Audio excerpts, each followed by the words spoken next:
હાલો દોસ્તો, સ્વાગત છે તમારું અમારી ગુજરાતી કુકિંગ ચેનલમાં। તો આજે હું બનાવવાનું છું ફણગાવેલા મગ અને મઠ પીલાવાળા, જે ચોમાસાની સિઝનમાં તો ખાવાની મજા આવે છે। તો અહીંયા હું રાતના મગને મઠને પલાળી રાખેલા છે અને બીજે દિવસે મોર્નિંગમાં મેં એને એક ચાળણીમાં કાઢીને કલાકમાં પાણી એમાં છાંટ્યા કરેલું છે, તો સાંજ સુધી મસ્ત પીલા નીકળી આવેલા છે।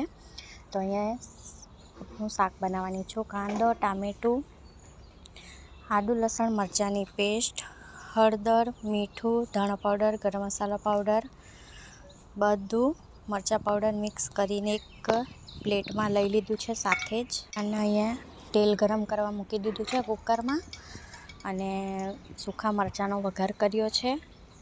અને સૂકા મરચાં થઈ જાય અંદર તમે રાઈ પણ ફોડી શકો છો, પણ મેં રાઈના ફોડી નથી, તમે તડકો લગાવી શકો છો રાઈના। એને સૂકા મરચાં લીધા છે તે નાખી, જે એ પ્લેટમાં બધો મસાલો, કાંદો, ટામેટું હતું તેને એકસાથે તેલમાં નાખી સારી રીતના મિક્સ કરીને થોડીવાર ચડાવ્યું છે। પછી અહીંયા ફણગાવેલા મગ અને મઠ, એમાં તમે દાળ, ચણા એ પણ ફણગાવી શકો છો, પણ ઘરમાં અહીંયા પસંદ નથી એટલા માટે મગ અને મઠ જ પલાળેલા હતા મેં।